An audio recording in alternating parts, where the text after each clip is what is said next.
Good morning, good afternoon, good evening, and welcome back. It's been a minute, hasn't it, to some Club 100 racing. This time we're at Rye House kart circuit in Hosden, which is a bit north of London, and it was a fantastically hot weekend. I think today and the Sunday we were around about the 33 degree mark. I think it got up to at one point, which meant that many litres of water were needed to be drunk. Losing about 600 grams each race, and they're only about 7 minutes long. Not quite as much as the day before. The Saturday, losing about a kilo in each race over half an hour. But yeah, you did not want to become dehydrated today, and a few drivers found out to their cost later on in the day that they came in underweight. Luckily, that didn't happen to us, and we can look forward to what's happening on the circuit. So I'd started towards the back for this race. As for those of you that might be unfamiliar with heat racing and karting or Club 100, you get a front, middle and back start for your sprint racing, unless you're a novice, in which case you start towards the back each race. So this was my rear start, starting 13th, essentially the last row of the non-novices. And I'd managed to move forward a little bit from the start, which is always good. Want to be always moving forward. You don't have enough time in heat racing to be patient, really. You've got to get going pretty damn quickly. So started to settle in here, and you can see we're behind a gentleman in the blue suit, and there's a cart going slowly just there. Not sure if that was a mechanical problem. Probably not, because the Club 100 boys do a good job of maintaining these carts. So maybe it's got a bit tangled up with the driver that's two in front of us, coming out of the stadium complex. But that gives us essentially a bit of a free position, and starting now to look forward to see what can be done to move even further forward in this race, as it's the back start and it's difficult to overtake round here at the best of times. Everyone is very close on lap time because it's quite a short circuit, and it's just generally a difficult circuit to overtake on. You get a lot of trains developing around Rye House, and that kind of ends up meaning that you don't really have any space in front of the people in front trying to overtake. So we get to a bit of a gaggle of carts here. We've got Paul Williams there stuck on the outside. We managed to take advantage of that and get an overtaking move done there. So two positions in one corner. I say thank you very much. And we're now sort of running a little bit wide, coming through the second infield hairpin, just giving enough room. I think Paul was still just on our inside there, but we given the room and look to keep moving forwards. Cart in front of me goes a little bit wide there. Tried to tuck under, but that would leave me on the outside coming into the pylon complex, and that would be a little bit of a sketchy move going through there, especially if you don't have a particularly big overspeed. So we'd end up finishing this race in P6. We're coming on to the last lap now, but I didn't make any progress. So we're going to skip forward onto heat number 2, where it's our front start here. So starting third inside, which is nice around Rye House because you've got that long first right-hander, and let's see how we get on at the start. Ooh, piece of candy. So, Martin in front of us, I don't know quite what he was thinking there. A bold decision to sort of move across to try and take the normal racing line for the club. You're not really going fast enough to need to do that, so I'm sure he will learn from that going forward. But they were a very boring race entry from that point on. Wasn't boring for me because I had Tim Williams constantly keeping me honest throughout, but in terms of footage, very boring. Nothing really happened, and we managed to come through in P1. Now onto the third heat. Listen closely.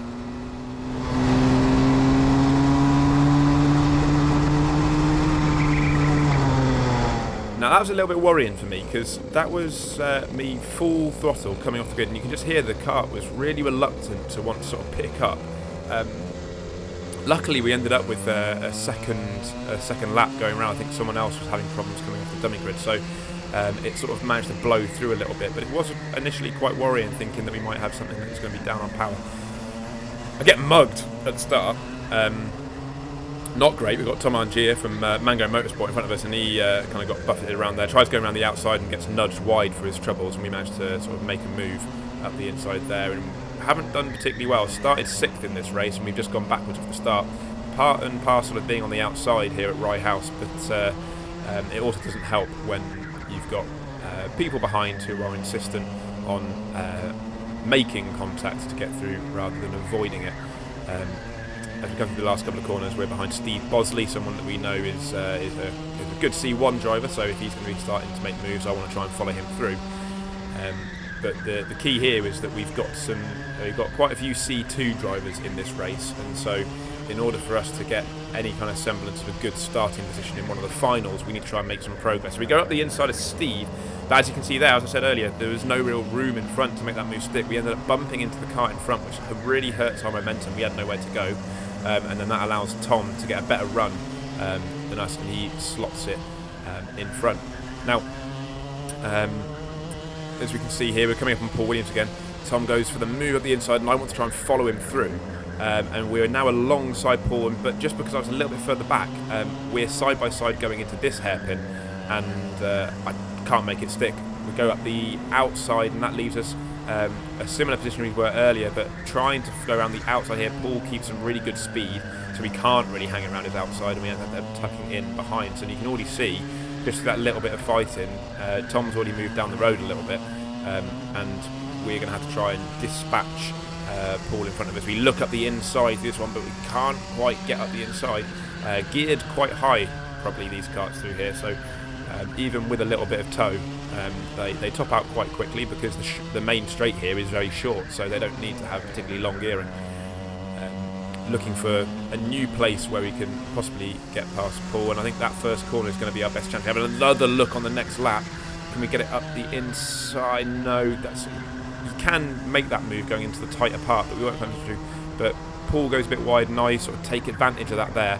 Managed to get a bit of a cutback going down towards the hairpin on the inside, and this time run it all the way to the outside to make that move stick. And we can now see that big train in front of us, sort of tripping over each other. To be fair, I felt like I had pretty good pace in this race, and maybe should have won it had it not been for the calamity that was the first lap. In terms of overall pace, it was looking quite good. There's another bit of a event going on through Stadium and the tightening up of that, but we end up coming home in P7 overall. Bit of a clumsy bit of contact with Tom there in front. That was just straight up not particularly good driving. But no more progress from that point. And in a seventh, so we had a 6th, a 1st, and a 7th, which would put us 10th on the A final grid on the outside, which isn't ideal. And this would be the second start. The first one was false started, so now we actually have 2 minutes less in which to get the job done. False starts in Club 100 take 2 minutes off of sprint races. You can see there Tim Williams in front. He switches, and that would be a penalty for him straight away. You're not allowed to break formation before you cross the finish line, and as you can see here, being on the outside wasn't ideal for us. We've got Miguel Hall going around the outside there, getting a little bit cosy with Steve Lindley. Managed to go up the inside there. There's some carts off towards the outside. You see Kyle there, not particularly happy, doing the racing driver hand of frustration, and we end up getting ushered wide going through the right-hand hairpin. And we lose a couple of positions there to Mo Hassan, and Tim Williams gets back in front of me. So again, not a particularly good start. The curse of being on the outside for turn 1, and then Steve Bosley managed to hang it around the outside going through that last little complex, which gave him the inside for the final corner. And it's not looking good for us. We entered this race in the lead of the C2 Championship, and at the moment we've got quite a few C2s in front of us. You see Mo Hassan going wide there. I think maybe he'd run wide there trying to avoid attacking Miguel Hall, who then gets tagged by Tim Williams. I imagine that was just a little bit of clumsy driving from Tim there, and he ends up tagging the rear end of Miguel. And in us avoiding that, we end up losing out another 2 positions, possibly even 3. No, I think it was 2. There's the 3rd. Dower Low comes past us at the last corner, but we managed to tuck up the inside of him. And then going down towards the first corner, I can be in the preferred line. There was no real grip if you were more than a cart widths away from the ideal line going through Stadium. So we managed to get up the inside of Darrell and only lose 2 positions from having to avoid the spun Miguel Hall. Advancing forward a little bit, we can see the group in front starting to get a little bit fighty, and Tim Williams is defending. That then leads to, I think that's Jacob Harris, and the black helmet goes inside. They go 3 wide through a section of track that is not designed for 3 carts to go 3 wide, and you could see that coming a mile off. I managed to tuck it up the inside and get 3 positions through one corner. A little bit scared coming down this main straight because we'd lost all of our momentum and the carts behind obviously hadn't, so that's why I pinned it right towards the right hand side to try and avoid any risk of someone throwing it up my inside and taking away some of my return that I'd got from that bit of driving. But we've now moved ourselves back up, and I think we're in 9th at this point in time. Now this would be really important. You can see there, number 53, that's Mo Hassan, has received a penalty. Now earlier on in the race, you might have clocked it, number 24 had a penalty, and that was Callum Sigafu, so you can currently see he's in 5th place overall. Mo is the red and black suited driver in front of us.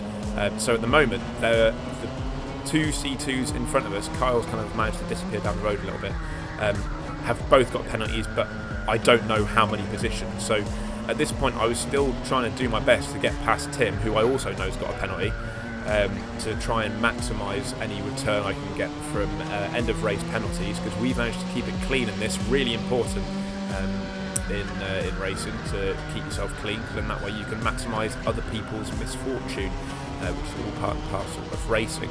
Having a think about going down the inside of Tim there, but he just sort of starts moving towards the left hand side, suggesting that he's covering it off and we think better of it. We still do have a little bit of pressure from behind, so I was conscious of that. We can see Mo and Callan in front starting to get a little bit fighting, maybe trying to see if Mo getting an extra position can save him some places on the C2 grid, but have a little sniff, and we're not going to go around the outside of Tim there, so he tucked back in behind. And as we go and cross the finish line now, we're finishing the race in P9 on the road, and that would turn into, after penalties, a P6 finish overall, which would be a P2 for C2 at round number 4. So the SP60 the day before managed to come away with the P2. We came to the P2 in class for the sprints the next day, and that would mean that their lead is still just about maintained in the championship as we move on to round 5, which will be at Clay Pigeon down in Dorset. But hope you enjoyed that. It was a really good fun weekend, and thank you very much for watching. Until next time, have a good one.